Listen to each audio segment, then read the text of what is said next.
It's the best.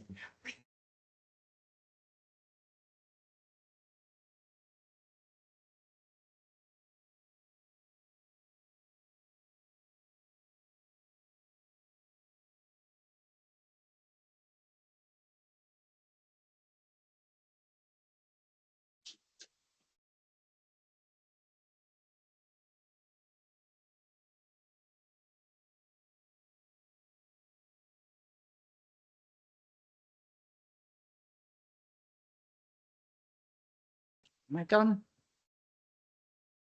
Like to welcome everybody to this special board meeting here today. Please join me in the Pledge of Allegiance. I pledge allegiance to the flag of the United States of America and to the republic for which it stands, one nation, under God, indivisible, with liberty and justice for all. Please call the roll.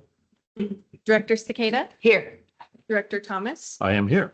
Director Ratterman, Here. Director Underhill, Here. President Davidson. I'm here as well. Item number 2 is public comment. This time, members of the public may address the board on any non-agendized item. The public is encouraged to work through staff place items on the agenda for board consideration. No action can be taken on matters not listed on the agenda. Comments are limited to 3 minutes per person. Is there any public comment today?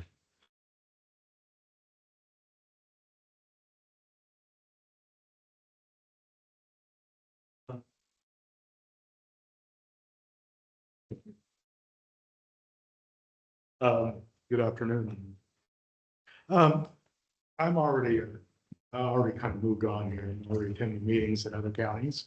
And, but I wanted to come to this meeting for a reason that I can't discuss because it's on the agenda. Excuse me for interrupting, Carl, but you might want to introduce yourself. Even though, open meeting laws, and I'll still introduce myself. My name is Carl Stephen. Recently, I came across a situation that I think CCWD can appreciate. I had to turn in somebody for harboring a fugitive and creating a nuisance. It was a big mess. But people came forward and started to speak to me about what was going on after the fact, after somebody tried to returning them in to the sheriff and the co-compliance, tried to get a restraining order. And they came forward and they told me the story about a CCWD truck. And the CCWD truck was parked at the bottom of the hill. And the worker, CCWD worker, went out to inspect something. Upon returning, he found a bunch of kids in the back of his truck stealing his equipment. He said, "No, you're not taking any of this stuff. I'll put it back and everything." But I think it's wise that when CCWD is in these more active areas, that you chain your stuff down. I certainly do. When I park at the bottom of the hill and just work on my property, I have a chain that goes through the things that I need. CCWD is one of the better run organizations that the state has, in fact, and it's probably the best run organization in the county, city, other municipalities, and the county government as well. It'd be a real honor, a real service to us. Thank you, Carl. Okay, thank you. Is there any other public comment? For anybody on? No, okay. All right, we'll move on to the consent agenda. The following items are expected to be routine, non-controversial items will be acted upon by the board at one time without discussion. Any board member may request that an item be removed for later discussion. 3A, approval of the minutes for the board meeting of April 9th. 3B, report on monthly investment transactions for March 2025. 3C, acceptance of the Jenny Lynn Clearwell Rehabilitation Project. 3D, approval of the Lake Tulloch Airtie Project. And 3E, approval of engineering service during construction for Arnold wastewater treatment facility. Can I have a motion, Director Underhill? Move. Just a moment. I would like to pull 3E for a couple of questions, please. Okay, so we have a motion for 3A, 3B, 3C, and 3E by Director Underhill, Second. and a second. All those in favor signify by saying aye. Aye. Aye. Opposed? Okay, Russ, what do you want to do about 3E? Okay, Mr. Williams. Looking over this, the requested approval of engineering services, also referred to as ESDC. Am I to conclude that this is a not to exceed figure that you're asking us to approve, the 224,702? Yeah, that's the best estimate on, we broke it down by the tasks that they have to do for the project. So depending on the tasks, we tried to estimate. I worked with Hydro Science, the number of RFIs we expect on the project, the numbers, technical submittals. I mean, we'll review the ones that don't require the engineer record to review. But so there's our, these are our best estimates on the number of hours that they'll have to work on the project. So yes, we'll try to minimize the hours as much as possible and minimize the number of RFIs, but at this point, it's difficult to know that exact amount. Okay, but I wonder, are the designs completed at this point? Yeah, the design's complete. We actually got the funding for the project. So as far as the first order of work, the engineer from USDA is requiring us to make sure our engineer of records under contract with us for the construction phase of the project before he'll review any other contract documents. Okay. Since this firm is the same firm that designed the project, I'm just curious why it would be expected that there would be 5 potential change orders. If the plans are tight, there shouldn't be any change orders. But Well, not a lot of change orders are extra costs. A lot of change orders on a lot of projects are deducted change orders. So they actually end up saving money on the construction process. If they got a better way to do something, sometimes the contractor proposes that and we issue a deductive change order. We did that recently on the copper coat tank project. So Can I ask one question on that? Based on what he asked you, you said, well, sometimes there is change orders. On the ones at Copper Cove where there were change orders, was this company the same company that did the design? no, this is a different company. This Hydro Science has designed a couple of our projects or in the process of designing them. But- And we haven't actually built any of the projects yet. So it's tough to tell how much work effort it's going to take. I mean, to us, they look like a solid set of plans, and they do good work on paper, but it's the first project we've had in construction with them. well, Did they answer it? yeah, but I just want to make sure that I understand you completely. When you say that they will evaluate up to 5 potential change orders, they will review up to 80 submittals. If they only have to review 40 submittals, that we will get a credit for the. But yeah, they're not unit prices necessarily. These are some submittals might take them, half hour to review, and some might take 3 hours to review. So depending on the work effort for professional service agreements, they're always based on hours, and they give an estimated number of hours for that many submittals. So if all we do is send them 40 the hardest submittals, it may not be exactly half of the cost. That's what you're asking. Well, I just want to make sure that we're not giving these folks like a blank check. No, absolutely not. I think my estimate for the engineering service during construction is about 240, so they came under that. And then, so I just kind of outlined the importance of trying to utilize the engineer of record for the project. So, they obviously prevent costly mistakes, because they're the ones to design it. They have all the calculations for the project. So when they're reviewing stuff, as far as bringing somebody else in, they would have to redo the calculations over to evaluate the plans. They have in-depth knowledge of the project. the risk reduction by using them to approve this mills, we're reducing our risk and liability, because if we have to come back on the engineer record for a claim, if it's something we approve that was inaccurate, there could be issues there. So we have lack of in-house expertise on some of these items. So their cost actually, they have to do the electrical design on the project. So we don't have in-house electrical engineers. So if we were to do more of this ourselves, we still need electrical engineer to review the plans, and that's the majority of the work effort.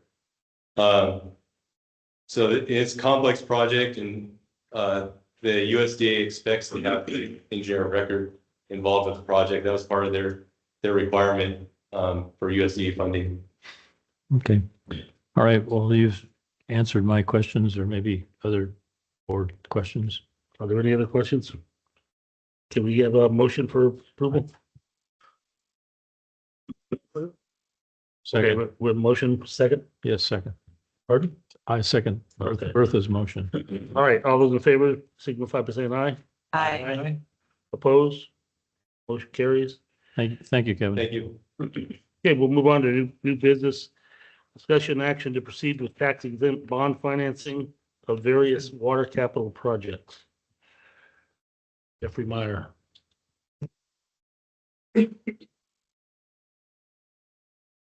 Excuse me. Good afternoon, Mr. President, members of the board. The item before you today was presented to the Finance Committee recently.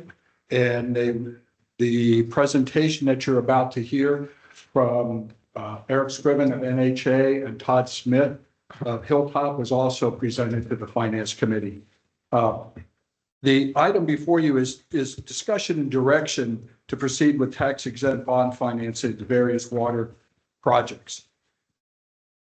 Your recently passed 5-year CIP included $52 million water projects that are being funded in part, from rate revenues, expansion funds, assessment district grants, and loan proceeds.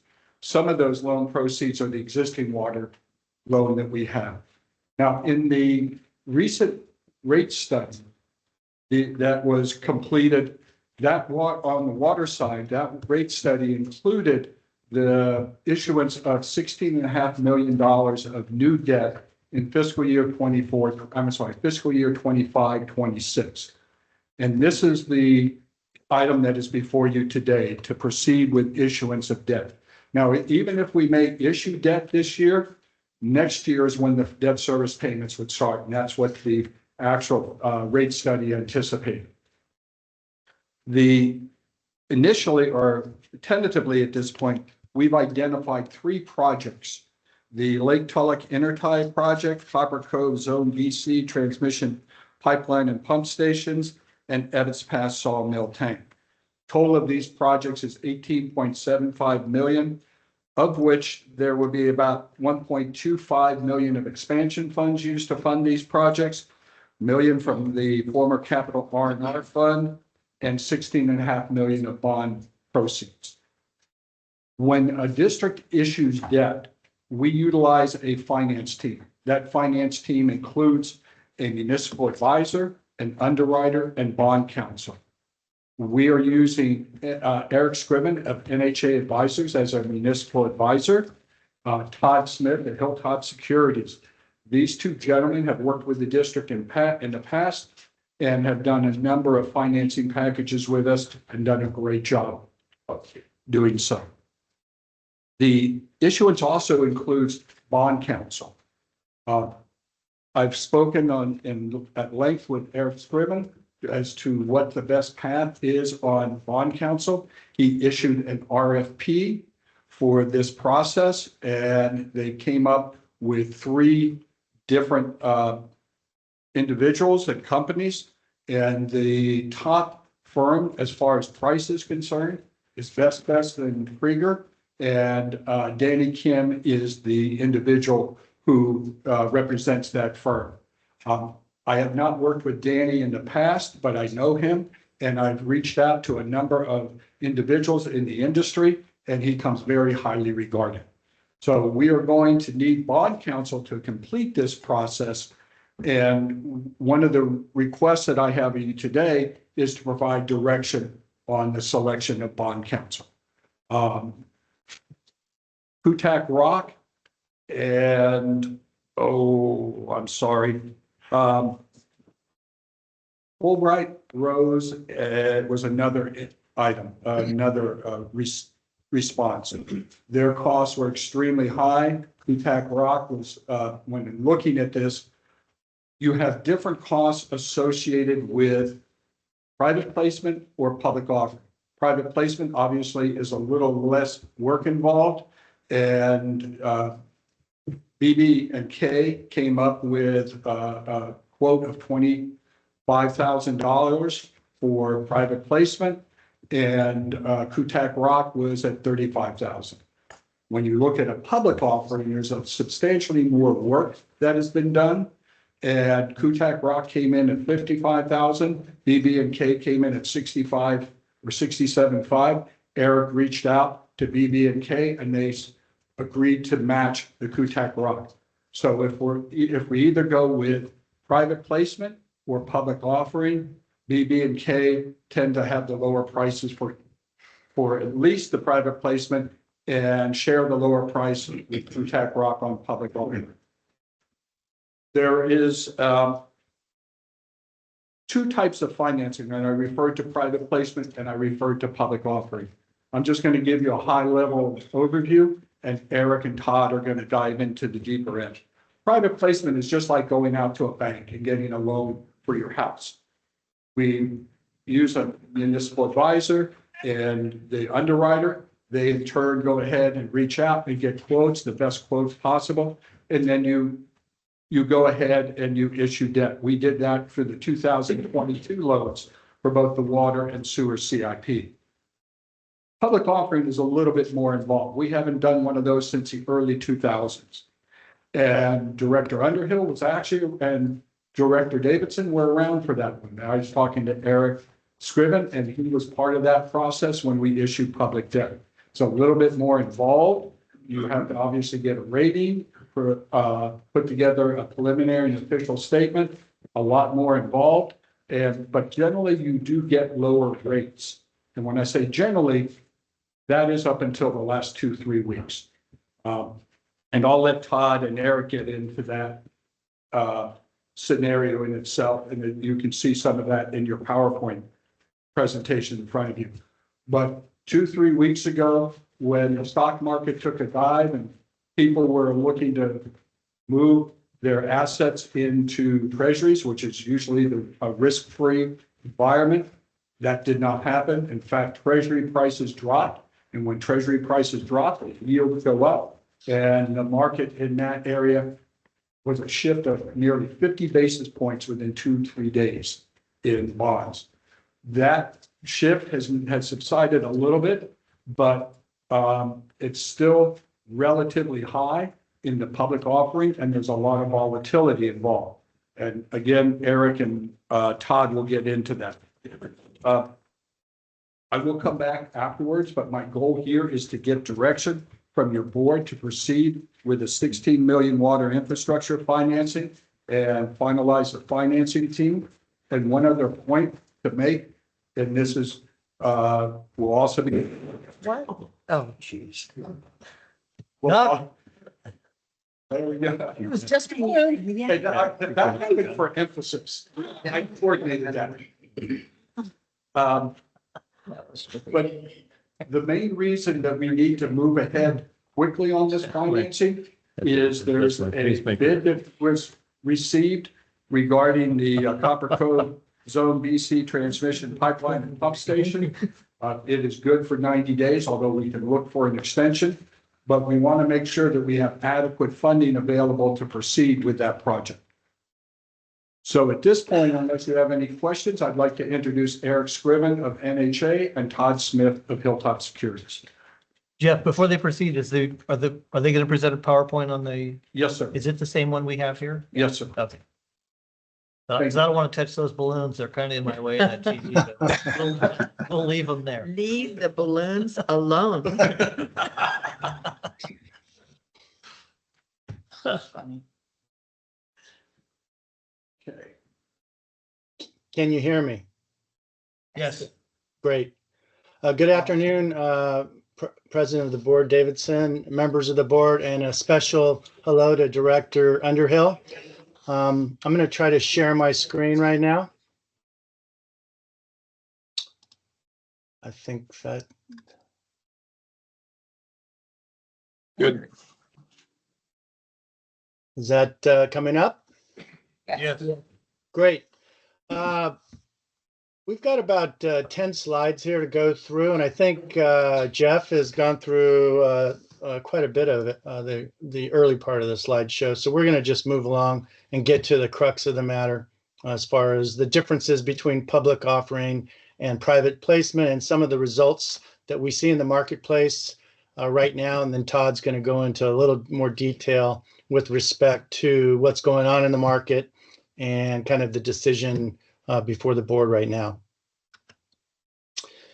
As Jeff mentioned, there is a CIP identified about $52 million and $16 million of which was anticipated to be funded this year with debt. You have a bid outstanding that unless it's extended goes to early June. So that is something that is a consideration and perhaps a constraint on your options.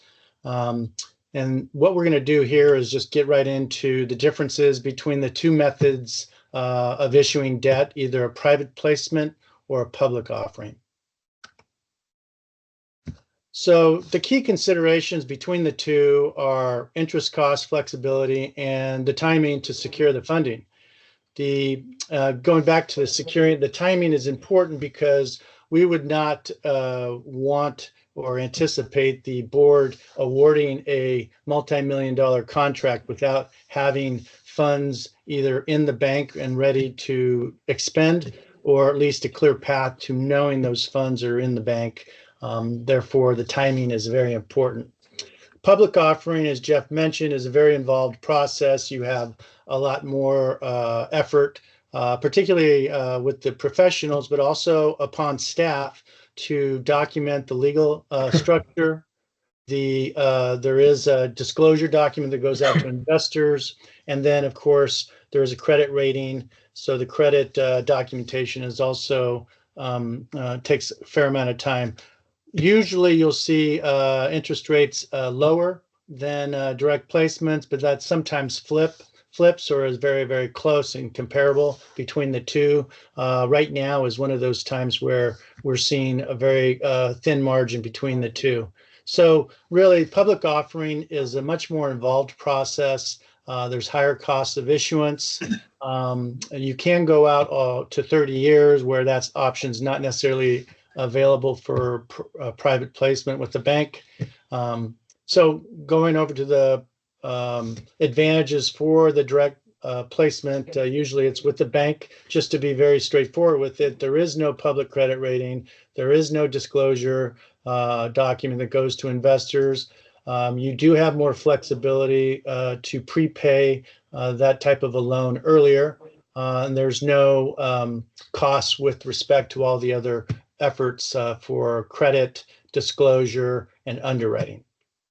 The disadvantage, again, is that typically you'll see a higher rate, and usually you'll see quite a bit of a margin between public offering and direct placement. But given the volatility that Todd's going to speak to in a moment, we're seeing that differential is narrowed. So quickly, Todd, in his role as broker dealer on this transaction, has gone out several times to the marketplace and really pinned down where the market is. And he did that as recently as yesterday for this presentation. And this has been updated since last week's presentation.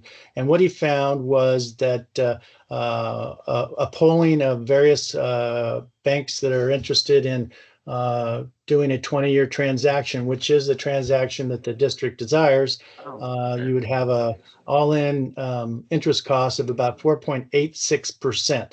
That compares to what we're seeing of an all-in interest cost of 4.73 for the public offering, with both of them having a 20-year maturity. That equates to an annual debt payment on the private placement of about $1,393,000 annually for 20 years, and a public offering annual payment of $1,377,000 for the 20 years. Total debt payment is about $300,000 more for the private placement. I'll stop there for a moment. Are there any questions with what we've talked about so far? No.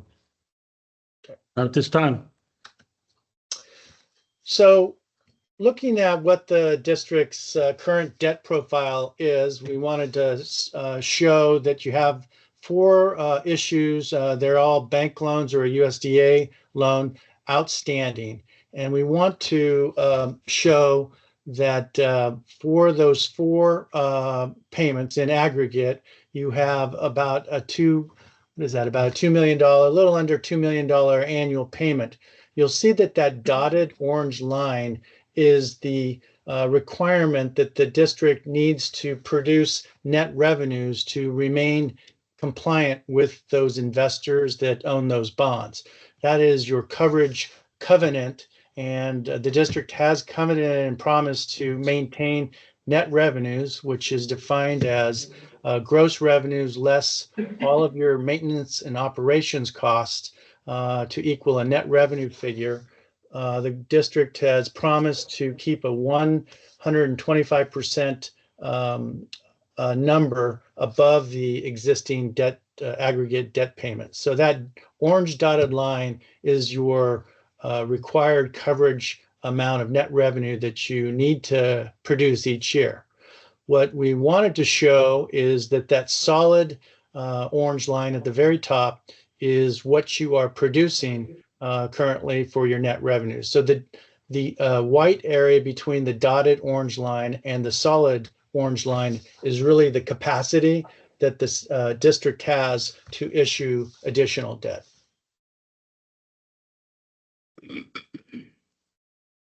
So we wanted to compare, and as we mentioned 2 slides ago, the comparison between a private placement and a public offering as of yesterday is very, very close. So really a negligible difference between the 2. So looking at the side-by-side comparison, you can see that the orange dotted line, the required coverage, required net revenues that the district would need to have with the addition of either a private placement debt or public offering debt is still quite a bit lower than the solid orange line. So in essence, the district is contemplating issuing $16.5 million of debt, and you have plenty of capacity to do so with a lot of room for additional capital expenditures or other expenditures on a pay-go basis. Now I'll stop there for a moment. Are there any questions on this slide? Nope. Okay. I'm going to hand it over to Todd. He's going to speak to the market and the timeline. All right, Yep. thank you. Yep, thank you, Eric. Good afternoon, board, and thank you for having us on here today. So Todd Smith here with Hilltop Securities. The role that we perform for the district is that of either the placement agent or the underwriter, depending upon the method of sale that is determined that we go with. This slide that we're looking at right here is really just to kind of provide a little bit of a market update, and I'll get into a little bit of detail. But Jeff had brought up earlier that if we were at the same spot 2 weeks ago, talking about the municipal market and the benefits of private placements versus publicly offered transactions, we would have seen a benefit to public sale of 50 to 60 basis points. And we saw that, as you can kind of see at this graph, which this graph is called the Municipal Market Data, MMD. So think about this as the AAA municipal yield curve that we use to price in public sales municipal bond issues off of. And so this is the showing you basically the 10 and the 30-year MMD, 10-year being the green line and the blue line being the 30-year MMD. And you can see that they've been tracking, and you can see that you go back a couple of weeks, kind of working from the far right to the left. You can see that, from 4.3 to, 4.10, we saw a sharp increase, obviously, in rates, along with the slight correction that happened last week and or the latter part of the week before. And we are, started to experience a little bit of additional volatility earlier this week. But again, today the market feels pretty stable. So if you look at just at the very end of this curve, it's that little upswing is roughly 10 basis points. We lost that yesterday. Interest rates went up about 10 basis points on this index. They've come back down about 10 basis points today. And it's interesting on a net change overall, rates are about 5 to 10 basis points higher over the last 2 weeks, given all of the volatility that we've seen. Having said all that, it's interesting, the public markets and commercial bank markets, they tend to sort of move in similar directions, but sometimes on the commercial bank side, they're not as quick to react as they are to the pub offered market side. And so what we've seen is a slight convergence in where banks have been coming back and bidding, providing indicative levels to where we've been running on our scales. And I think that was noted in one of the previous slides that Eric showed, that we were talking roughly about a 10 to 13 basis point difference in overall costs associated with doing a private placement, slightly higher cost than doing a public sale. So again, when you see those types of levels, again, pretty close to being on top of each other, and you look at the ease of execution and timing, it might lean towards saying, hey, a public offered approach is not as attractive as it might be to do a private placement. There's one other thing about a private placement that we should talk about, and just in terms of markets and volatility. We're seeing, swings in rates moving on a daily basis, going as much as 30 to 40 basis points over the last 2 weeks. Generally in our market, we might see swings on a day-to-day basis of 2 to 3 basis points. And so when we see swings of 10 to 20 to 30 to 40 basis point swings, we identify that as volatility. And, if you are doing a public sell or a publicly offered transaction, you are floating and taking interest rate risk all the way up until the time that you actually go out and run an order period, take orders from those from investors, set rates on the bonds, and then execute a bond purchase agreement. So you're playing the market, you're taking that market risk, obviously, all the way up until the time that we're pricing. And again, just pointing out that we're in a volatile market. Under a direct purchase or a private placement, one of the other advantages that we didn't discuss on the previous slide is the ability to lock your rate in today and eliminate some of that risk. And so I think that's one of the other things that is probably worth talking about, for us today, and just to make sure we share with the board, and so that the board understands that one other advantage, even though it might be slightly higher rates, 10 basis points higher, 10 to 12 basis points higher today, but you have the ability to lock rates in and eliminate that volatility and that risk up until the time that you would actually price and close. And as I had just mentioned, we've seen over the last 2 weeks, we've seen swings in interest rates, right? And this index swing anywhere from 10 basis points up to 40 basis points in one trading session, in one day.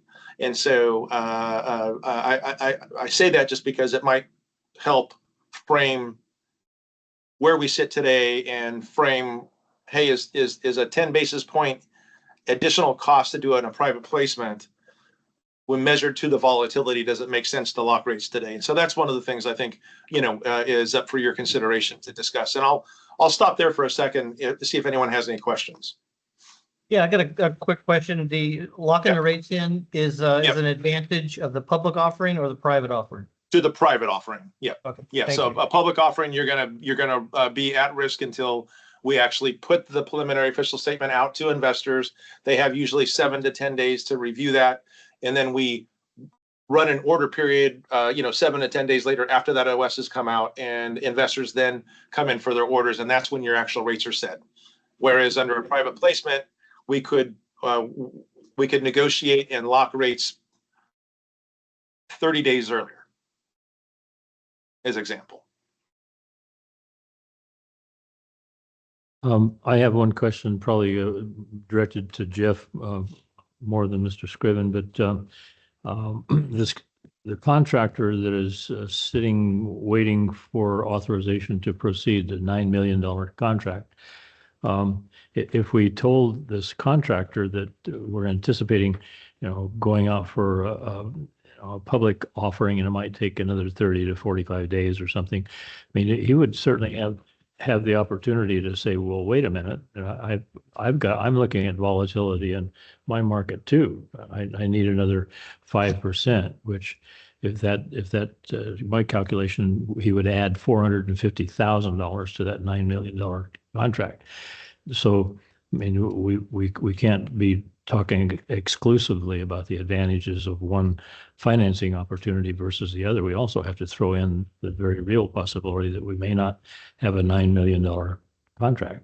Is that a reasonable assumption? There are, as you alluded to or pointed out, there are multiple factors here in this decision. One of them obviously is the financing side, but also the need to fulfill this CIP project. There is a 90-day window, and Kevin and Michael may be able to speak better to the costs associated with that, but they are also experiencing volatility in their own supply chain. So that is something we need to take into consideration when we're looking at selection of the financing type, is the timing. Right.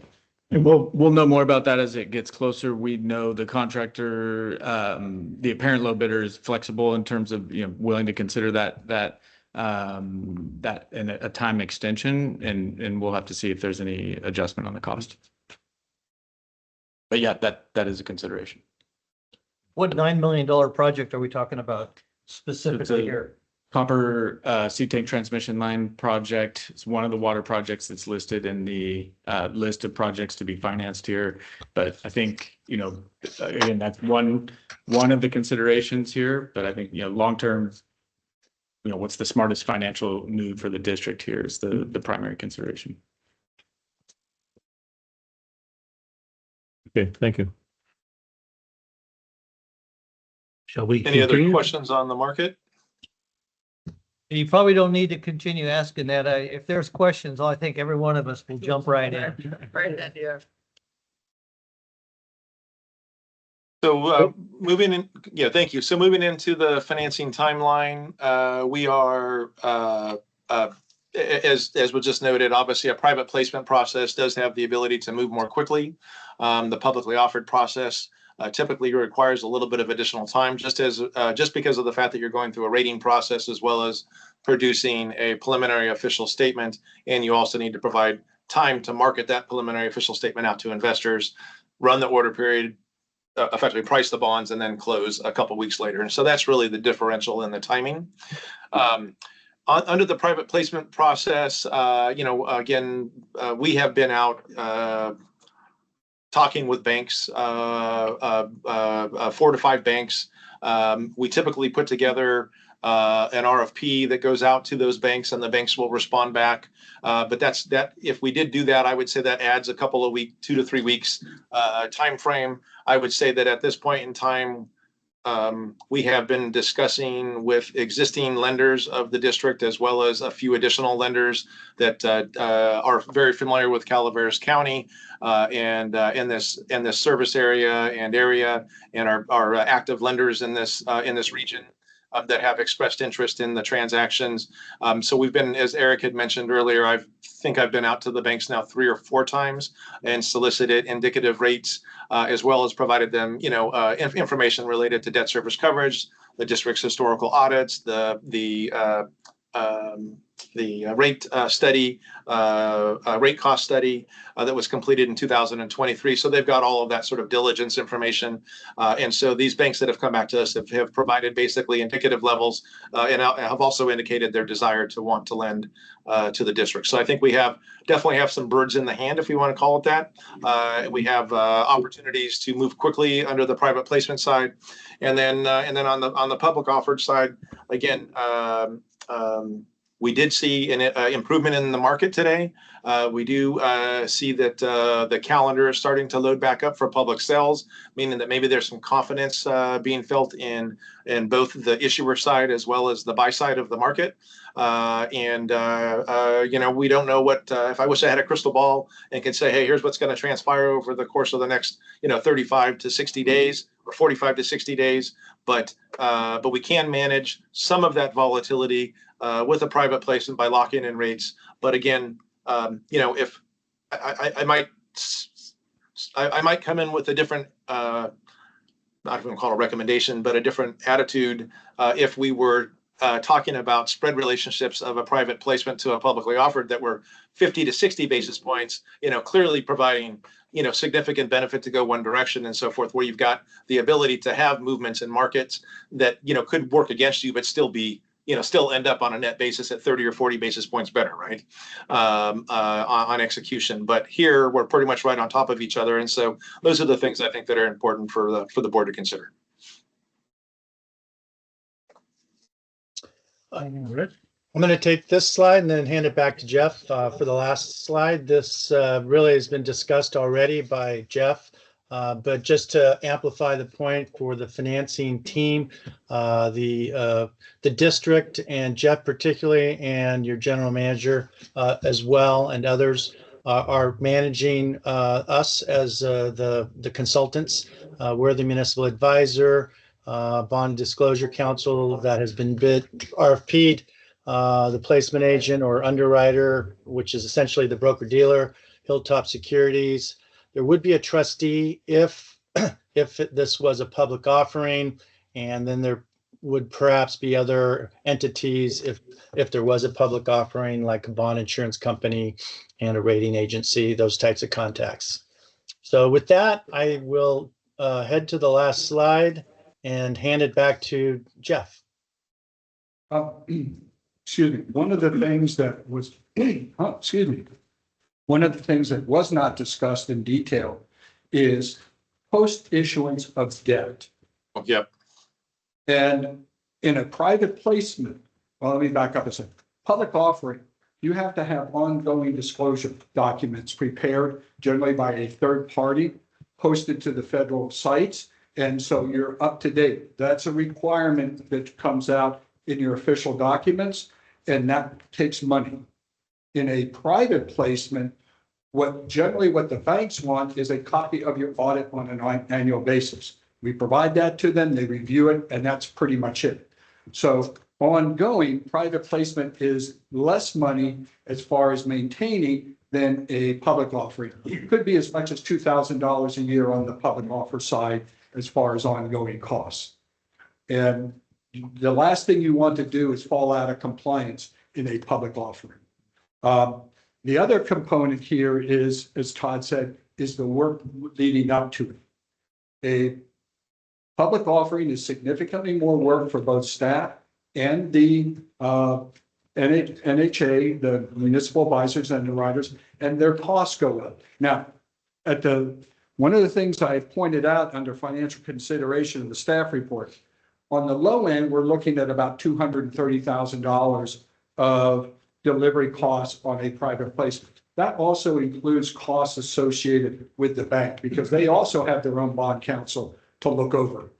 The district has bond counsel, they have bond counsel, they put together an installment sale agreement, they go through the trust, they go through all the documents, and that's what's prepared on their side. There's municipal advisor costs, there's underwriter costs. So that's kind of what is wrapped up into it. When you look at public offering costs, it's north of $400,000, but that's a little deceiving because you're also including underwriter's discount, bond insurance, and surety bond costs. So there's additional costs. Now, all these costs, whether it's private placement or public offering, get rolled up into the debt issuance, the issuance cost, the entire debt program. In this case, let's say we do a $16.5 million private placement. If our cost of issuance is $230,000, then the total debt would be $16,730,000. There are no out-of-pocket costs to the district to issue the debt. It comes in afterwards and you pay that down. It's similar to public offering, the same thing. So the net, so if we issue debt in this fiscal year, there will be no out-of-pocket cost to the district. What will happen is next year, once we start principal and interest payments, that's when it is a cost to the district, and those costs are already built into the rate study. Yes, ma'am. I'm sorry. Oh, no, I'm just Okay. bobbling my head. Um, As both Todd and Eric have alluded to, if we did this 9 months ago, we would have had a public offering rate significantly less, a less volatile environment. And volatility scares investors, it scares me. Just because of the swings that have occurred over the last couple of months, and we have no idea what the next trigger is going to be. Like I said, under normal circumstances, I'd say let's go ahead and do public offering because we could save 50 to 60 basis points. Current conditions, there's only a 13 basis points difference, and that is not a whole lot. And if we do public offering, who can tell what's going to happen in 60 days? It could go down a little bit, or it could go up, or even at that neutral 13 basis points. Do we want to take that risk of entering into the public offering domain? As Todd said, you don't know what the final rates are until all the sales, all the requests for the bonds are done, and they do it in series. They'll have a 1 year, a 2 year, a 5 year, 10 year, and so forth. Once all those come together and the underwriter takes a look at it, pulls it all together, the very next day, we'll have a rate. That rate could be higher than what the early anticipation was during the pre-marketing. It could be lower. We don't know what that is. But with the swings that we're having nowadays, I'm very cautious about going down that route. I have to be conservative. Yes.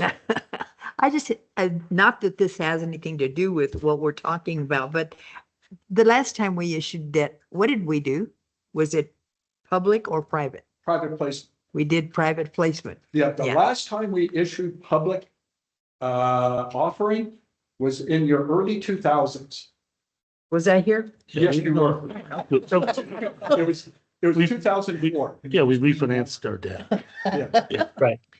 Yeah, Jeff, And Eric is part of that. Yes, ma'am. if, because the market is like it is right now, is there any way to pull from a different fund source that we already have to pay for the project?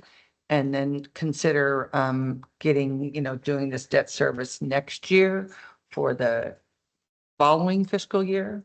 Is that an option that we should be looking at? In preparing the 5-year CIP, we stretched very thin, and the only way we could complete these 3 projects on the list is to issue debt. And that was built into the rate model because they knew that these projects would be upcoming and we'd need additional money. And to Director Thomas's earlier point, I think we can't predict the volatility in the market. I think we can be relatively certain those projects will be more expensive a year or two Oh, from that now than too. they are right now. Yeah. Just wanted to put it out there. That's a very good point that you made. Well, should we just flip a coin? No, and I think too, just to clarify what I think Jeff mentioned this at the outset, I think right now we still need to work with the team to decide, come back with a recommendation as to what exactly the path is here. And so we really just wanted to have a discussion early in the process with the board and get the board's approval to continue to pursue financing, issuing this debt for the Water Enterprise Fund. And then we'll come back with a more concrete recommendation. Well, if you asked me today, I would do the private placement. I think that volatility is just too much and we're not certain how long that's going to go on. So that's what I would say today if I had to make a decision. No, and I think I agree just off the limited information that we have here and not having a crystal ball.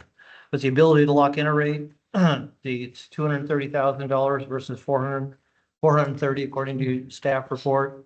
Appears to be more advantages in the private placement than there are in the public offering, as shown on page 3 of the PowerPoint. Just a quick opinion.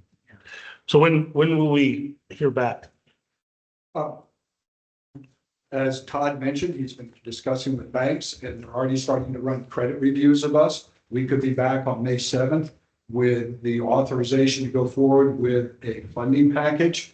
Again, timing is to me is important because I'd rather lock in rates at a lower number. But this, in my mind, the sooner the better. I wouldn't go past May 7th. Now, I may ask that of Todd. Todd, your timing on this, do you see any risk of additional increases in the private placement market or? Yeah, you got me on that question. So I don't know, Jeff, what we're going to expect over the course of the next 2 weeks in terms of interest rate movements and fluctuations and so forth. Other than I am moving forward with, as you had mentioned, banks are moving forward with their credit work, and we have requested term sheets from the banks, and so and especially obviously we've requested term sheets from the banks that have come back with the indicative rates that have been, the most attractive. So once we receive those term sheets, we will have better numbers as far as the commitment from the district to future debt service payments, and we should have those shortly. So coming back to you on the 7th with a particular bank that we would like to accept, I think is very doable.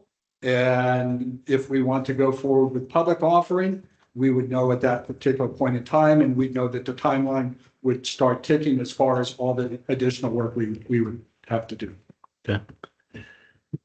I have one other question that nobody else does. So if you do this and bring it back and it's like a horrible rate of 10%, we don't have to go through with it, right? I mean, if we commit, then we may have to commit to pay somebody, but we could say, no, we may have to just wait. There are options of, obviously you can go forward and not issue debt. We would have to revisit where we are as far as our CIP is and how we're going to handle that. But that's always an option now. Well, hopefully we wouldn't have to. I'm just saying, I wouldn't want to Exactly. get into debt in such a high interest rate. That wouldn't be the right thing, in my opinion. Yeah. Now, the interest rates that we're dealing with now are what was pretty much anticipated in the rate study. Perfect. So we're in line with where we are as far as debt service payments with what was included in the rate study. So I'm fairly comfortable with that. Now, one of the things Todd said is we've already reached out to banks and they're already doing credit reviews of us, which is a real significant first step. For them to take on that effort, that means they're very interested. So we should have rates that we could pretty much lock in on the 7th and move forward. Now, in addition to this, I would also like your direction on the selection of bond counsel, because to be able to move in this direction, we will need a bond counsel in place to work with the banks, the documents and everything else. Well, if you asked me, it would be BBK. I've worked with them before and they are very highly rated. That would be my selection. Mine too. Anybody else? Indication. Is that a decision we need to make today? Is that what? Yeah, I That's what they're asking you. don't know enough about them. Pardon me? Don't have an opinion at this point. What type of information would you desire to make a decision? Well, it sounds like that you're the information that you provided before certainly made him sound better. That's the staff. Yeah. That's fine. Yeah, so I would go along with staff's recommendation on that point, and it wouldn't have a personal opinion or separate opinion. All right. So what else? Is there anything else we need to do in this matter? Not at this point. I think I have my marching orders. Okay. All right. Thank you for. Thank you. Thank you, Yeah. Eric. Congratulations, Director Underhill. Kudos to you. Bye-bye. Thank you. Bye. Thank you. Thank you. Thank you. Okay, we'll move on to 4B, discussion action regarding approval of proposed amendment to the sphere of influence of sewer service in La Cantera Valley Springs submittal to LAFCO. Sam. Good afternoon, directors. Today we are here to make an amendment, actually ask for permission to make an amendment to the service area in Lacandona Sewer Service for the district. Currently,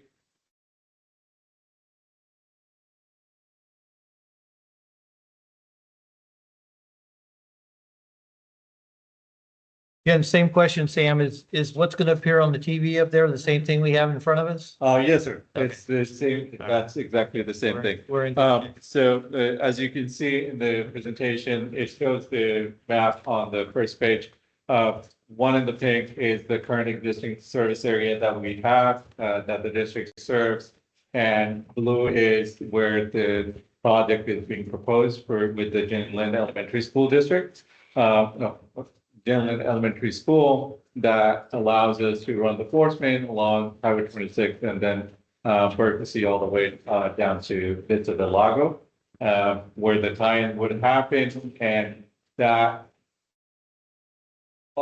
corridor up Bertha and Highway 26 that abuts against the alignment of the force main is what we were proposing to be incorporated into the future service area. That would allow the district to have the ability to serve anybody in that corridor. And In that corridor right now, they're all on septic, right? yes, sir. Anyone who has a lot there? Currently, that area is being served by the septic, and also the potential, the biggest impact in that area is that anything basically south of Silver Rapids falls under the flood zone. And so there's a lot of parcels that are rendered in the flood zone, impacting the buildability for future development. And this, having that force main or the ability to tie into the district service will allow some of those lots to be developed and bring in some extra revenue. And do we have capacity at the at our plant for this much additional No. new customers? Currently, we do not have capacity tied in with any of the future developers. So there is capacity, additional capacity if some of these developments were to occur and tie into our system. But we're working on the design for the Lacandona wastewater treatment plant to expand on that. Okay. Where's that project in line with our CIP and what year is that proposed to take place? Well, we got the 50% design on it and we're working. It's in the works right now? Yes, Okay, all right, thank you. yep, Sam, yes, ma'am. so currently our sphere of influence is quite larger than just what you're showing that what you want to add, right? I mean, is it pretty big, or if we add the service area, will our sphere of influence grow because So- of adding that? Back in 2017, I believe that's when the last amendment was done. So currently the sphere of influence overlaps the service area. So that's what we're trying to expand here. That's what the map is showing. So if you look at the map, the pink is the current existing service area and also is the current sphere of influence. So when we were trying to work with the Gentleland Elementary School and the school district, trying to incorporate the additional services along the alignment, the recommendation was that in order to move forward with this project, that we actually get the approval from LAFCO. Well, I think this is an opportunity. I think it's an awesome opportunity to expand our ability to serve more customers. I'll go ahead and make a motion to authorize the submission of a new sphere of influence. Second. Okay, we have a motion and a second. I'm just curious if, how labor intensive is this? Because I mean, I know there's areas that are adjacent. When I'm looking at the pink shaded area here, I assume that's our sphere of influence, basically the AD 604 assessment district. But there's other development that is in the works, and people are starting to float a few more maps in that area now. Is there any reason we don't just go all the way up to the Valley Springs PUD line? Well, With a- we currently, we are against the VSPUD line on the north side. And all those parcels are, we basically abut against where it's VSPUD takes on. Well, what I'm talking about is the property between Quail Oaks and the, I mean, there's, I know of several hundred acres there has development maps. I'm just wondering, is there any reason? And also, if we shouldn't we be looking at the land use? Because most of those properties are zoned, what do they call it? Community center, which is a pretty, yeah, it's a pretty, you can do pretty much anything you want. You can have R3, you can have commercial, you could have. So I'm just curious as to why we don't include that zoning, those lots that have that commercial center, because they want that to be the center of the community So someday. currently, the reason why we're moving with the amendment is it falls in the project and the scope of what we're currently doing with the general and elementary school. If we were to start excluding other areas, that kind of falls into the category of annexation of an additional area. And so there's a different process that we'll have to go through. We wouldn't have to annex it from Valley Springs PD because they don't serve it either. I mean, I don't know. It'd be interesting to see what I think their sphere of influence is just a square box. Yes, I don't think there's much, they just made an amendment to their sphere of influence also. yeah. So I can talk to John Benoit, but when we last talked to LAFCO officials, that was their recommendation, that we filed for an amendment pertaining to this project that would allow us to extend it this far. I Yeah, don't want to complicate it, but I mean, I think. no, it's a good question. I think Sam's right. We'll talk to John about it and see if it makes sense. If those are, if those are properties that are zoned for future development, does it make sense to just amend the map now? Because I think probably the only logical choice there. And if they would prefer to wait until there are projects, more defined, project specific applications, we can do that. And then, the applicant pays the cost of the LAFCO process. So if it's easy to add that on here and it makes sense to LAFCO, we can consider that. But I think at this point. Well, I'd just like to fill in that gap between the two. Yeah. I mean, there is a gap there. And there is development interest in the area. Mhm. I just got sent a map by the fire chief about a pretty big project over there. So I think that project, or if we're talking about the same one, was already included in our. I believe it is. Yeah, I think it is. I think it is the old, we call it the Vossi property. I'm sure he's long gone, but it was one of the original 8604 participants. And it's directly across from the Chevron. Yes, that one's already included, but Yeah. the one for the Quail Oaks, that segment is not. So we can address that issue with John Benoit and see if he wants an updated map in terms of that. Okay. Yeah, and it may, at some point, we'll be due for an MSR. It's been a while, so. Yes. We're going to ask for public comment. Yeah, here in a little bit. Okay, good. Let me know when. Is there any public comment on this? Any more board comment? No. Please call the roll. Director Cicada, Yes. Director Thomas, Yes. Director Ratterman, Yes. Director Underhill, Yes. President Davidson. Yes. Okay, thank you, Tim. Thank you. Okay, 4C, discussion, action to grant Phoenix Energy exclusive rights to develop 5 acres of land adjacent to the Arnold wastewater treatment plant for biomass generation. Good afternoon, President Davidson, directors. So to refresh your memory, Phoenix Energy owns the project Blue Mountain Electric Company, which is near our West Point wastewater treatment facility. And the objective of that biomass plant is they would generate electricity with woody biomass, wood chips.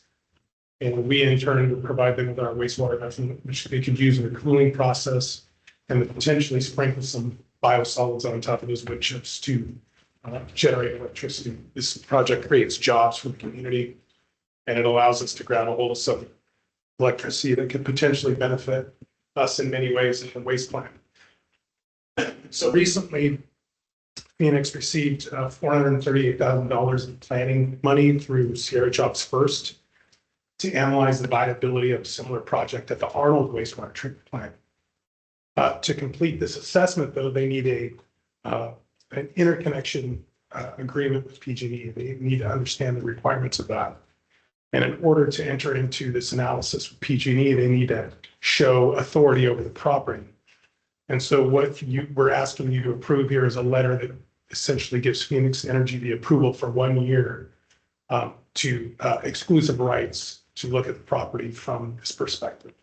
And so this allows them to work with PG&E on an accurate interconnection agreement within, which then could help inform the project overall.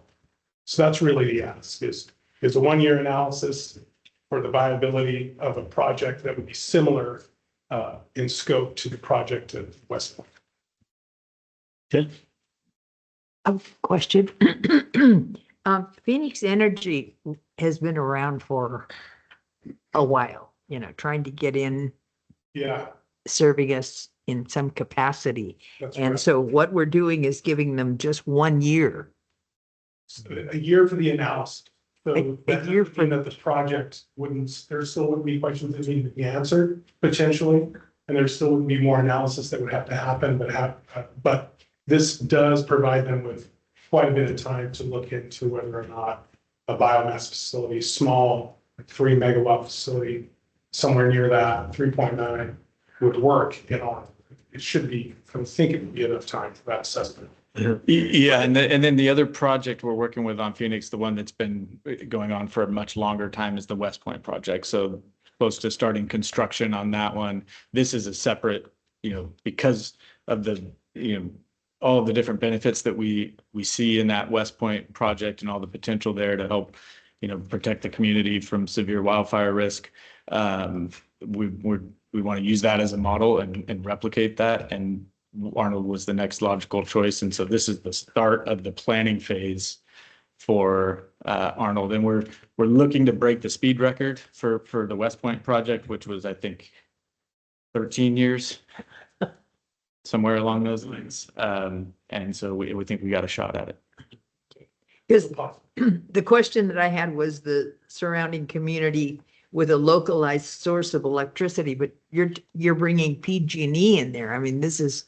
Well, so PG&E has to accept the electricity from the facility. So they need to understand what the requirements would be. And that's really what this is all about is they start to analyze the project from many different facets. One of those is working with the IOU, in this case, PG&E, to provide an understanding of what the cost would be, what the interconnection would look like, what an agreement would look like. And PG&E is not going to give them the time of day if they don't have rights to the property. PG&E's going to be like. Oh, I see. And so that's really what the ask is provide them with that authority for a short period of time, in this case, a year, so they could work with PG&E in that regard. And like Michael says, hopefully follow up construction ultimately, similar to West in the future. Mm-hmm. It really is just a way to get PG&E to tell us, is there available capacity on the grid to interconnect this project? And then what would PG&E charge to create additional capacity? Now, this is that same 5 acres that we've been talking about for. Different. Yeah. Yeah. And so finally we pinned it down to go with Phoenix Energy. Yeah, this is building upon that project at different location. So we have the West Point project that's moving towards construction. And now put yourself in Arnold's at the wastewater treatment facility. And we're, like Michael said, kind of at the initial phases of analyzing the project there. And this is the start of that. And we have over 90 acres of property Right. there adjacent to our wastewater treatment plant. Okay. I'd like to move for acceptance. I'll second. When it's time, yeah. Is there any other board discussion? I just want to make it, I mean, we need to be doing this in every corridor. We at least need to be making an effort to get rid of some of that fuel. And I mean, it's the biggest impediment to these projects is travel time. If we can locate one in all these communities that need to be, managed better, we should be doing that. So I, of course, support it. No, this matches current legislation here in California that it is going to be, if passed, and it looks like it's working that way. There's a lot of movement behind it anyway. Yep. We're going to need places like this along that corridor. Absolutely. Absolutely. So, all right, any other Hey. board conversation, the public comment?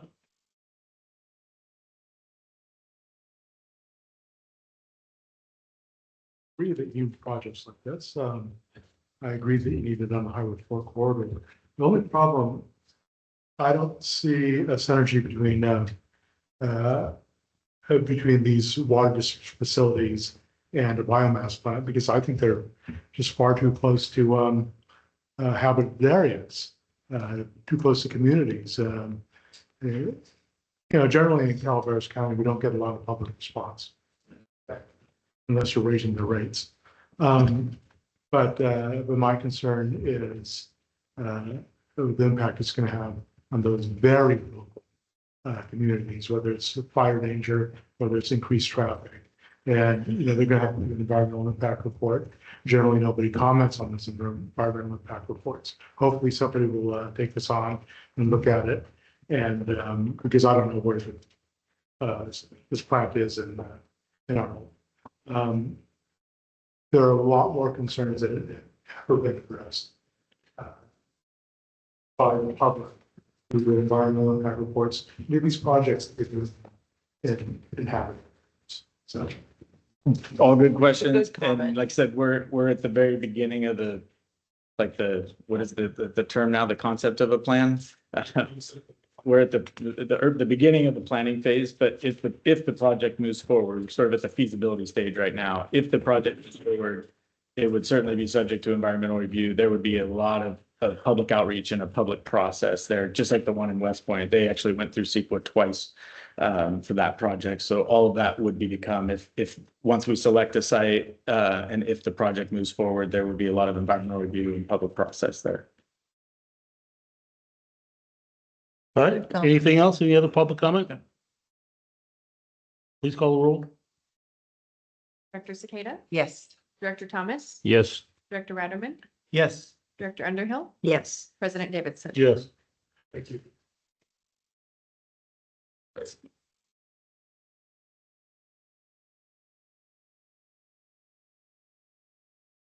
Good. I don't know what I did with my other page, yes. Okay, are we gonna go into old business now? Mhm. Okay, Michael? So we unfortunately will not have a customer service. Oh, sorry, I was jumping to Fine. reports. Yeah, so I skipped ahead. We wanted this to be a standing item until we have an appointment to replace the vacancy. And so we're near the end of the window for potential candidates to fill the District 3 seat can submit letters to be considered by the board for appointment to the seat. The deadline is Friday. And so we're still in the process of gathering those letters, and we'll report. The plan right now is to have a board meeting next Wednesday. So we'd have a special meeting on May 3rd. Is it? And it would be April 30th. April 30th. 30th, yeah, and the regular. Where I got that third. I was saying next Wednesday in April. May 3rd might be a Saturday. Just Saturday. Yeah. You'll be here by yourself. So next Wednesday, we'll be back to potentially conduct the candidate interviews and for the board to make an appointment. If we're at if we're at the point where we have a candidate pooled that the board is satisfied with, there's also the possibility of extending the deadline and postponing that meeting, but we'll make that decision as we get to the end of this week. How many people want this seat? Well, nobody wants to try to fill your shoes. I think we just have a few candidates right now. Extend it. Because there's a lot of people up there. Yeah, I think that may be what we do. I think a lot of folks wait till the end if they're, I'm one of them. Let's wait till Friday. So this, We can we'll make wait that- till Friday, see what we Is it have, Friday? and then make a we call can from Make there. that decision right now. Yeah. It's, But would we have to come back to open session to make that decision, or can you do it? No, I'll work with the president of the board and Okay. we'll either notice the meeting for next Wednesday on Friday, or we'll announce a postponement. Well, like Bertha said, it is a very large district, Mhm. so I hope we give enough people enough time. Yeah. Yeah. You know, because what we so do. then we have a meeting what very we do, very following week too. It's an important decision. It is, yeah. so I wanna Because, make sure we- because the population is so new. They don't have that connection with CCWD. Of course, they pay their bill, but Yeah. to know Uh, the a inner good working, yeah, they don't know it. How long did we have it out now? 15 days? At least. Yeah. It's been 15. Yeah. The Friday will be the 15th. Okay, so yeah. And we did some outreach know it, before I know it. that Yeah, window. we gotta do it right. And so we've been talking about it for a while We and trying to have get to the word give out. 15, but we could give longer. Yeah, and the meeting, our normal, our regular meeting in May, the first meeting would be the second week, which is, most of us will be at a conference that week, so we've already considered, the recommendation right now is to move that meeting up 1 week if necessary, but we may not need that meeting. So. Okay, and if I try to get remember- This done next Wednesday, and then move forward from there. Yeah. And if I remember correctly, Matt said I couldn't attend. You can't participate in. that was I the big can't point. participate, but I can attend. Yeah, you would step down at that point. Mhm. Are you talking about the 30th? Is that what you were referring to, next week's meeting? You're talking about the 30th No. meeting or the? No, you were gonna do, interviews. You're gonna- Yeah, that would be Yes. next Wednesday's meeting. Yeah, you can't participate. Okay. I'll watch it. We'll let you know. There you go. Just as a point of clarification, I will not be available to meet on the 7th. So you're going to Yeah.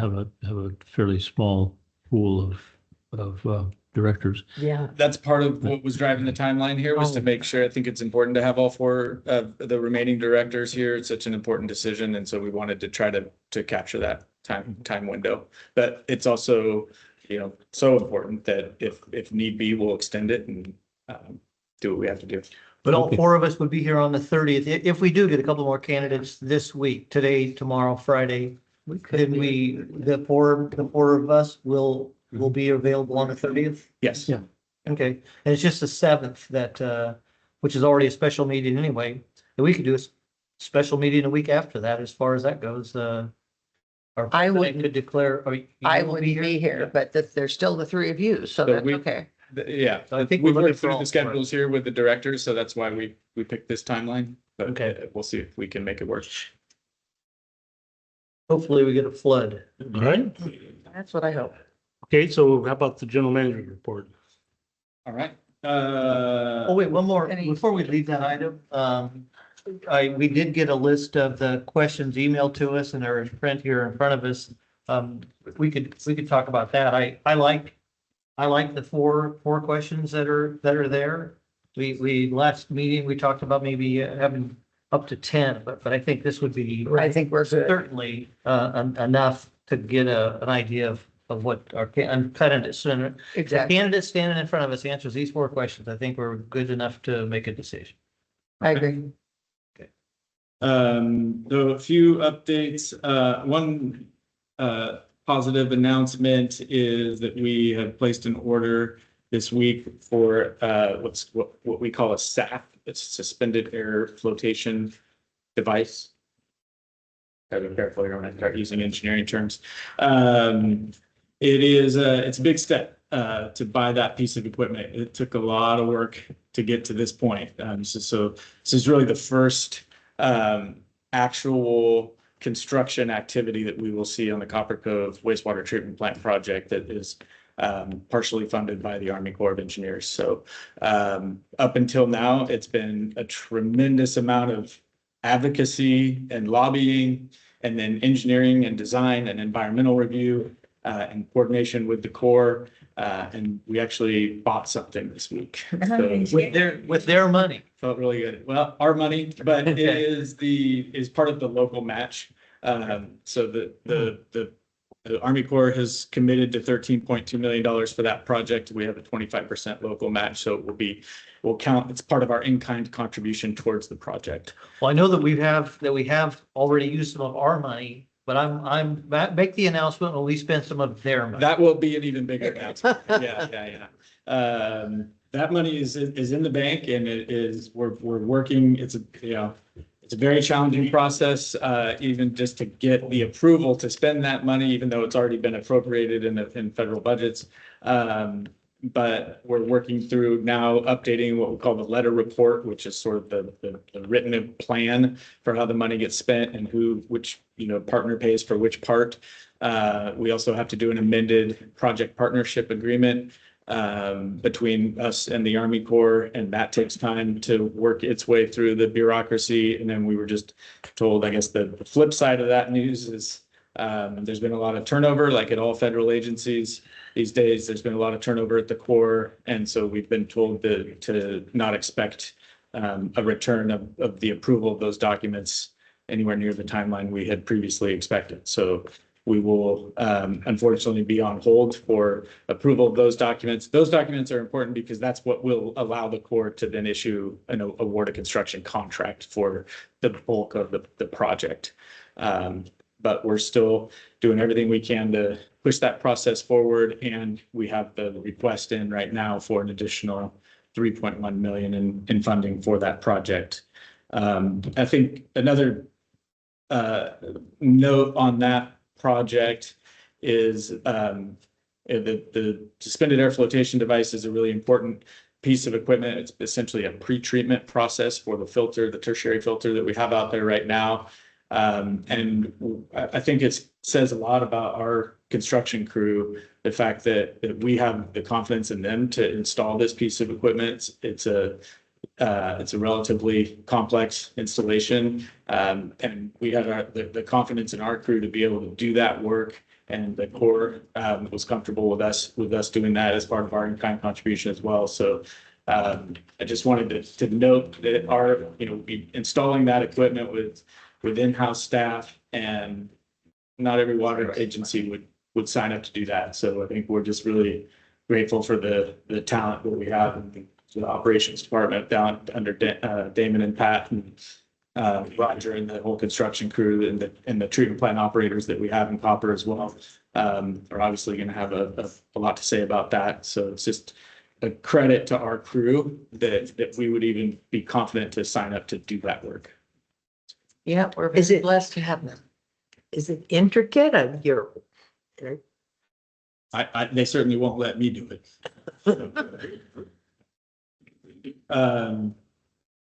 We've been, you may have heard a little bit about a new little creature called the golden mussel.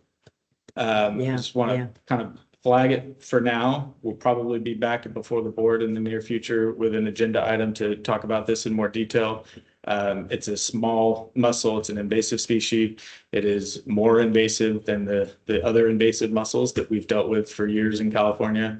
And our team, Damon and Jesse, on the operations side, and Andrew and Kelly, we're all working within doing our own research, but also working with NCPA.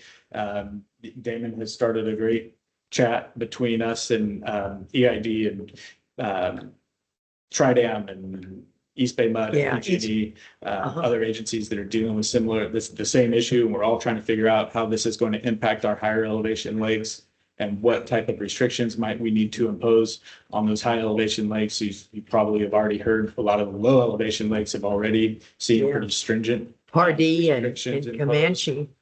Yeah, Pardee and Comanche are closed to all boat traffic. And Tridam has just adopted pretty strict restrictions for boats on Tulloch and Beardsley. And so one of the considerations here is, well, where's that boat traffic going to go? And if we have high elevation lakes that haven't adopted restrictions, are we potentially increasing the risk of contamination there? So a lot to think about there. And like I said, this is just to flag that issue for the board. We'll be back before the board with an agenda item on this, I think, before too long. But We got to make sure that we actually get the information on survivability. we have that. There's still some uncertainty. Because there's some, I mean, this is a huge economic damage to Calaveras County. I mean, even just losing Pardee and Comanche, for recreational boating is going to be hugely significant for the county. It is. And it's going to be a bigger burden on Hogan. I mean, there's going to be some consequences. There's definitely consequences, and there's also potential significant consequences of contamination. And so I think that's what we have to balance here. So we'll bring that back for a more robust discussion. Well, I mean, if East Bay Mud had their choice, and this may be their excuse, they just assume they didn't have a boat on Pardee. But back in the day, there was an agreement that was written, with our county that I'd like to get a copy of that just to make sure that they always have that as a recreation facility, because I believe that was the original deal. And for them, this may just be an excuse for them to close it, and I don't want to let them do that. The risk is real, I can tell you that, and we're concerned about it, but. Go ahead. I think is it Berryessa or Clear Lake, one of the lakes out there, they have this wash station that you can pay somebody to clear your boat to get in the water. I'd rather see something like that. They may have to pay $300-400, but they're cleared and then they can use the lake here. Yeah, I don't want it to there be are knocking different. the- They have that at Thomas, they have that at Maloney. There's different ways to Yeah. do that, to approach this issue. There's different protective or restrictive measures that Right. agencies are adopting. So that's why I think it's really helpful to have that group discussion going, with different agencies to figure out what the best approach is. In regards to closing Tulloch, who would make that decision? Tridem has already made that decision. They already have. And what about Hogan? It's not closed, no. They have, they've adopted a banding program where you have to go through the inspection process. They ban the boat to the trailer for 30 days. And Before. that's what they do in Tahoe, getting in and out of Tahoe. And they've been doing it for 5 or 6 years. And if That's you for have the other- anything wet inside your boat, any line that has any amount of moisture on it at all, you have to bring your boat into a reservoir. They run the hot water through your entire system, and it kills anything. And then they band your boat to your trailer. And as long as it's on the trailer, you could take that boat to any other lake. And they do the same thing. They don't do any banding at Maloney's, but they jump in your boat and they test for it also. But that's a different muscle. Well, they've got That's about a new condition there, the 30-day quarantine. When you talk about contamination, what is it contaminating? We're off agenda. I was here, gonna so say We're that. gonna bring this back to have a full Bring back discussion on. item, and I just wanted to make the board aware that that's an issue we're wrestling with right now. We'll bring it back. And we have Spicer as well. That's what we're Hogan. really looking at right now, Yeah. is Spicer, Union, Utica, and Alpine. Okay. We had a very productive meeting with county staff and two of the county supervisors about our future of our groundwater sustainability agency. And appreciate the collaboration there, and we have some follow-up work to do, but I think and you can anticipate hopefully an agenda item on governance of the GSA here in the near future as well. But for now, staff are really focused on budget development. Obviously, it's that time of year. And so we'll be back to the finance committee, I believe, with a draft or preliminary budget discussion next month. And then we're anticipating budget adoption at the first meeting in June. We had a really productive meeting with Trina, and I'm going to blank on her last name here. No, the new executive director of the RCD, the Calaveras RCD. And I say new, she's been part-time there for a while now. She's just now gone full-time, I think, starting in January. And seems great. She's got a lot of experience bringing in grant funds for RCDs, very proactive. And so there's a lot of different ways we can collaborate with the RCD that we explored with her, anywhere from our GSA activities to the Calaveras Watershed Resilience Plan that is underway right now. I think there'll be a voice at the table during the licensing. There's just a lot of different ways I think the RCD will be involved in CCWD. Are they still in our old building? They are. Yeah, it was my first time going in there, actually. Very cool. Were they Have we complaining, increased the rent? Not our building anymore. were they complaining about the price? Yeah, no complaints about the price. Yeah, we already talked about the USDA project stuff, and I think that's all I have for now. All right. Okay, so we'll go to board reports. Any questions or public comment? Oh, public comment on the general manager's report? Is there any public comment on the general manager's report? Seeing none. Board reports, information items. Cindy, would you like to go? I don't really have much to say. West Point had a talent show last week, on the 15th. Did you win? No. Trust me. They're just still working on getting their park in order. I'm doing certain fundraisers. Got it. Okay. Russ? Nothing to report of any large consequence, other than we've got an engineering committee meeting scheduled for the 6th, and I will not be there.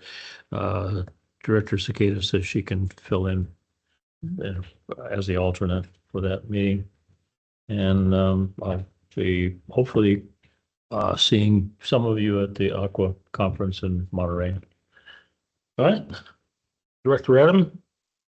Yeah, I attended the Mountain County's reception up in Marysville on Thursday, the 10th. That was the day after our last board meeting here.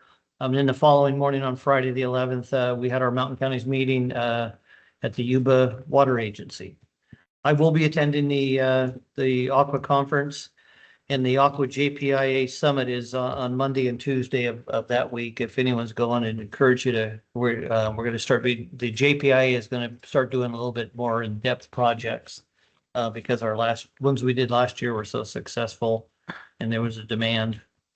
And then Mountain Counties has a ledge day on a Wednesday, May 21st in Sacramento. It's an all day legislative day. It's kind of limited, may even be filled up by now, but there is a reception to follow at a restaurant across the street from the Capitol.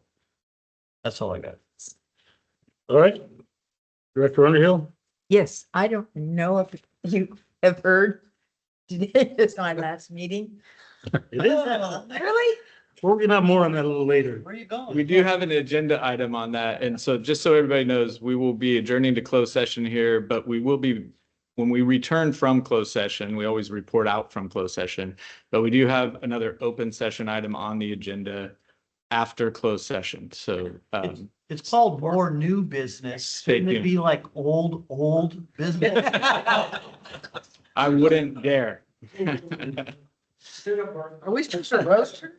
Well, no. I do want to turn in my fob.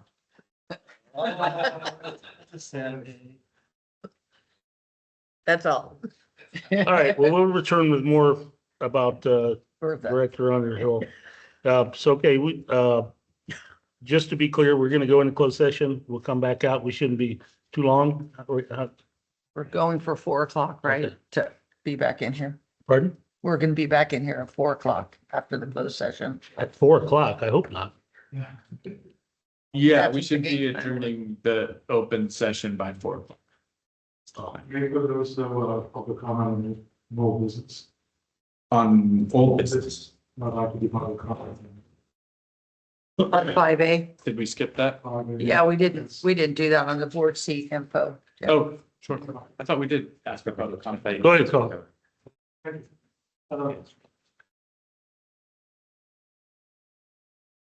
think the church is a good example of how to handle a situation like this. It used to be you had to publish posts on the church door when somebody was getting married. much like, the person's name. Specifically, it was always a bride for some reason. I guess the men were allowed to do what they want. But recently we had a situation where somebody was appointed to a district in Calaveras County. They didn't properly notice it, but they also didn't list the candidates for that position.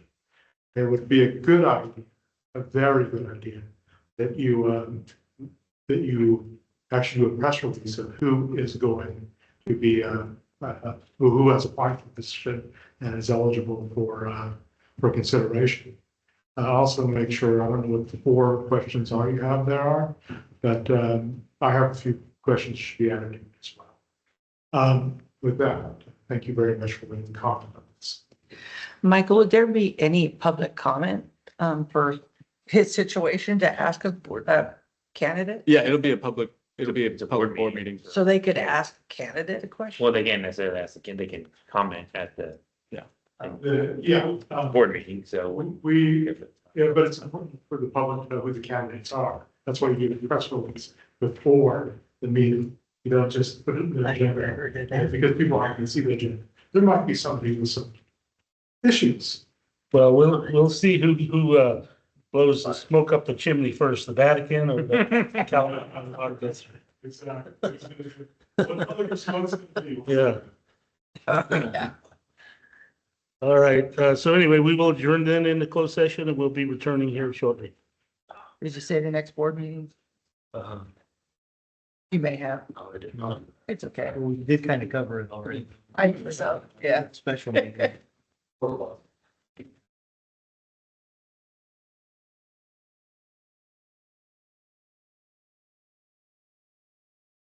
Look at this. Welcome, everybody. We appreciate you coming here late in the afternoon. We just returned from closed session with no reportable action. The last thing we have to do here on our agenda is a resolution of appreciation for District 3 Director. I believe that's Division 3, Bertha Underhill.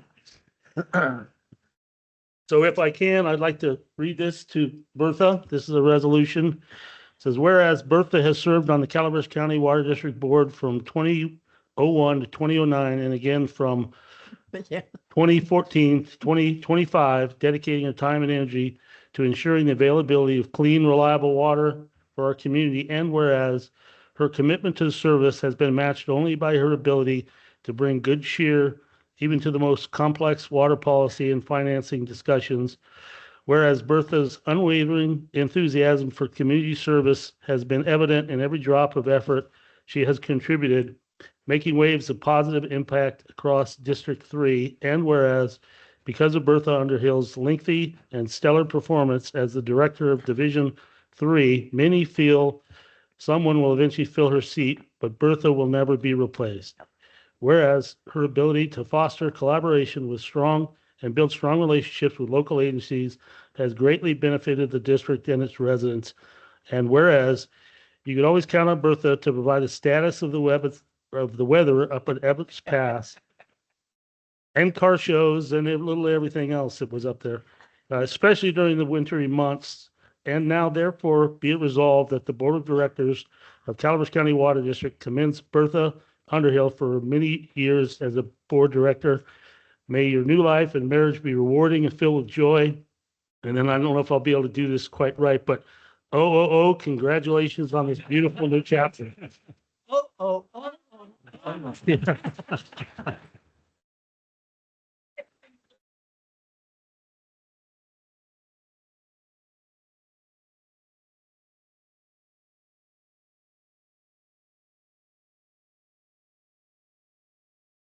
If anybody would like to say a word or two before we adjourn the meeting, we're gonna Vote for this resolution? oh yeah. Without a vote. Sorry to be a stickler. We need a motion. I make a motion. Okay, we have a motion. Is there a second? I'd like to second second that. Okay, we Wait got a all the minute, seconds. Her name I tag didn't- missing didn't already. sign- All those in favor signify by saying aye. Opposed? I didn't sign the resolution. Motion carried. You don't have to sign. But anybody, if there's anybody who'd like to say a word or two about their time dealing with Bertha, here's your opportunity. We're also going to have a short presentation after I adjourn the meeting, and we'll have the refreshments and a little bit more. Yeah, And Bertha, Probably if I entertainment. could start, I just want to thank you for your leadership, for your how grounded you keep us all, and make sure you're constantly reminding us of what's most important. And you've been an inspiration. You've been a huge supporter of CCWD, and I think staff know that, staff feel that. So just really, really appreciate all you've done for us and for our community. Thank you. Yes, sir. And I'm a leader in clapping, yeah. Bertha, I want to thank you for all of the gifts you've given everyone out in the field. The field crews have appreciated all the cookies and the gifts and your thoughtful words over the years. So thank you from all of them. Really appreciate you. And Bertha, I just want to say what I want to say, watch the video. Oh, what video? Yeah, so just so everybody knows the program here, so we'll wrap up the board meeting here, and then we do still, after that, we have another presentation that Kelly will take the lead on, so don't, So what am I supposed to do? Sit down now? don't start partying just yet, but there'll be more opportunity for feedback at that point too. So, All right. so what are we doing? Adjourn. Anyone else who wants to say a word, just Yeah, come on up. Get in line behind Dane. Good afternoon, everyone. Dane Wadley, California Special Districts Association, Field Coordinator for the county here. As everyone has already said, just appreciate Bertha's service to the district for 20 years on behalf of CSDA, and can see the certificate she has back there from us for all the efforts that you've supported us for during your time on this board. We just sincerely appreciate it, all your hard work for us in supporting of CSDA. On a personal note, I have to just say this as well, because Bertha and I actually go back well before special districts. When I think I may have mentioned to the board before, so I grew up in Calaveras County, lived up in the Dorrington area back when I was a kid. And my next door neighbor back in 1990 was Bertha. So all those years, all those tennis balls I hit into your driveway or into your deck or whatever else, or whatever shenanigans I was getting into with my brother and your son with CJ's right there. Bertha was just a sweetheart back then, and very understanding of a bunch of 10-year-old boys who were just having way too much fun. And so those memories that we shared even back then, well before your time on this board, will also stick with me and my family as well. So thank you so much. Okay.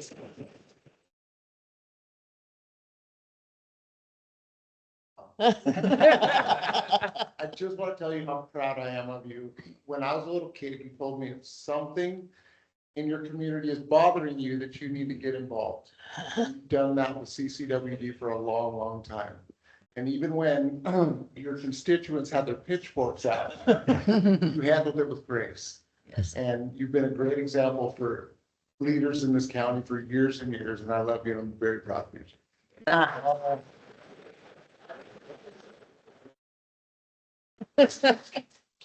Hi, Bertha. How are you gonna do this? Guys, I'll tell you, I want to tell you, when I first started working here, way back, we're not gonna use dates, but I met Bertha up at the barn. The first time working there, and she come walking in with some cookies and just this bubbliness, and like, hi, how's it going? She's sitting there and I'm just watching her like, okay, who is this? You know? And she left, and I asked the guys, I go, who was that? She goes, I was a board member, and she always brings this cookie, and I go, we're gonna be good friends. And we did. And I really thank you for everything you've done and being a friend to a lot of people here and myself. So. Oh, thank you. Thank you. Right.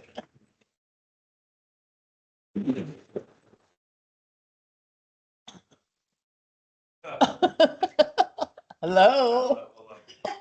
Thank you so much. I appreciate you I appreciate the time you took when I got into office to drive me around and show me what was going on with Mike, to understand what you do.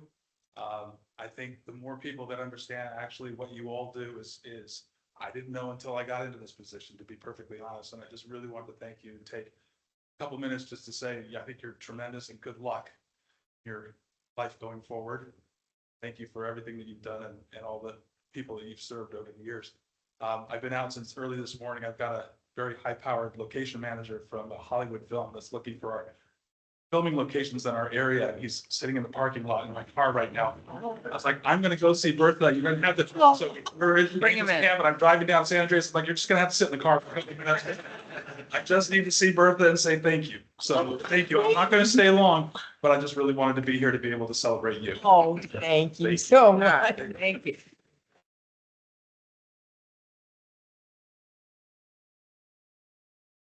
Bertha Underhill, Hi. I found my way down here. Can you believe it? Yeah, I just wanted to take a moment and just congratulate you, number one. You've done such a wonderful job for, the community up the hill and especially for Evans Pass Fire District. And when we were getting those phone calls that were like, hey, did you hear that there might not be water in the hydrants? I said, are you kidding me? Bertha Underhill, she represents us. There's always going to be water in those hydrants. We really, really appreciate having you at Dorrington, appreciate having you at Arnold, appreciate calling you, part of the community up there. But what fills my heart even more is that you're starting this next chapter even farther down the hill. While we'll miss you in the area, and we'll miss you at CCWD. We wish you all the best, and you got a special place in our heart. Thanks, Bertha.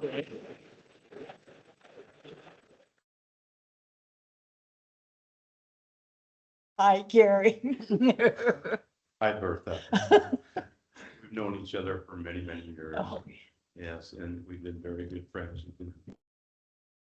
And thank you for your service and amount of time you spent here both times. You've done a very good job. Obviously, many people love you. That's a good measurement of the job you've done. So, and I wish you well going forward. Thank you. You're welcome. And by the way, thank you guys for a little your name tag down here. Nice. Thank you.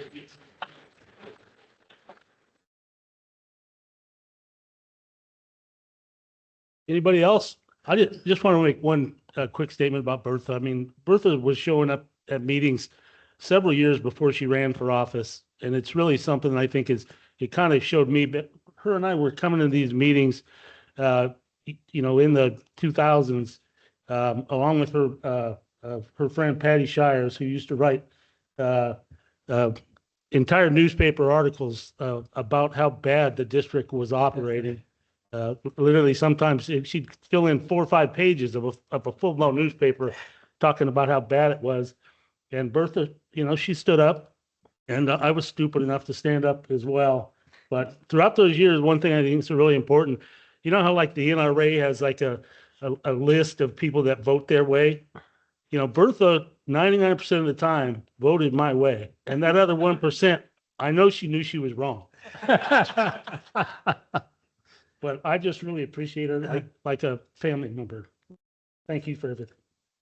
All right. Thank you. If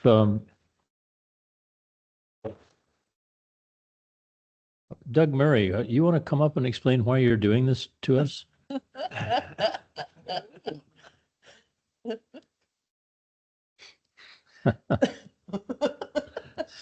This is the gentleman that's taking Bertha away from our board.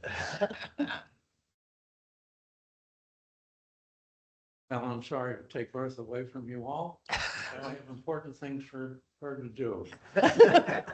She is learning the ranch life, and corn needs to be shoveled out. And that's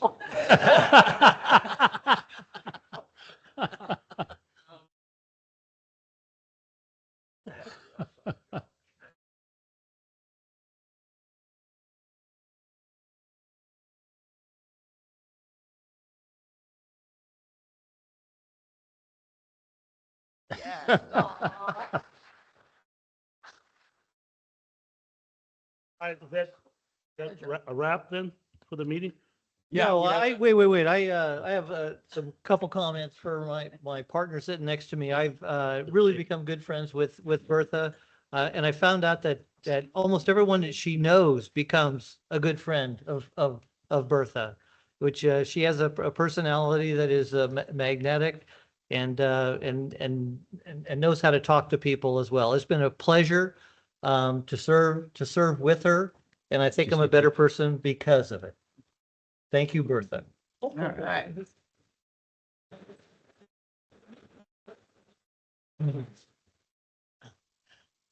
We have a Hello, late comer, last field. You made it. Hello, David. Golly. Oh, He wouldn't miss it. Came in late like a rock star.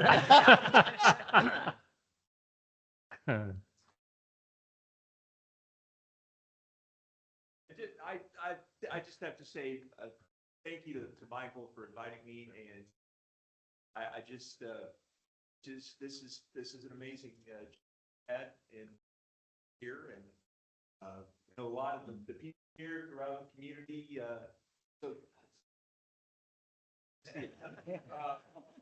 You don't know all the things that you do locally, but I got to see the things you did across a much larger landscape, and especially when it came to the Sierra Nevada, you know, where there was mountain counties, there was Region 3, but you were the matriarch of the Sierra Nevada, and really trying to do everything possible to help in making sure that we had a future for our kids, for our water supply.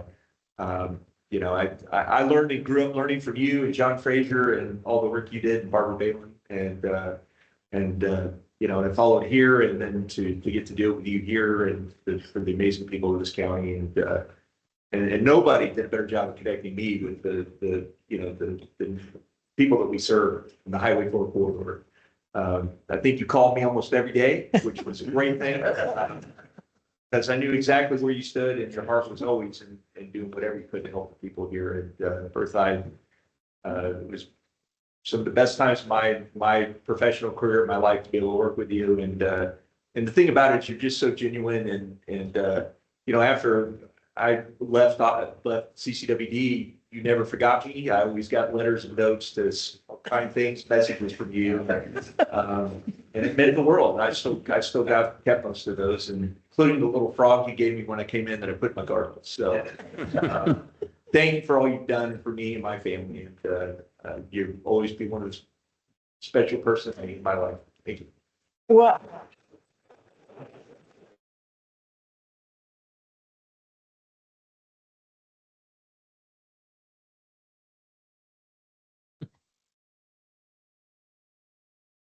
You ready for some cake? Cake, is there cake?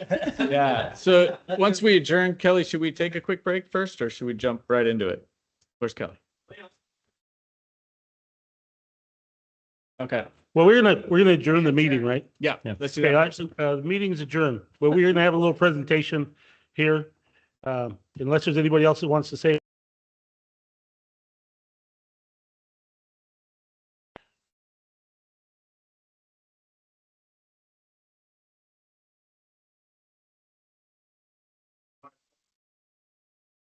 I had to run back from a legislative conference in Sacramento, Oh. but I got done what I needed to do, talking on CEQA and everything else. So we'll take good steps in the right direction. I just want to thank you. Such a long service you've given to your community.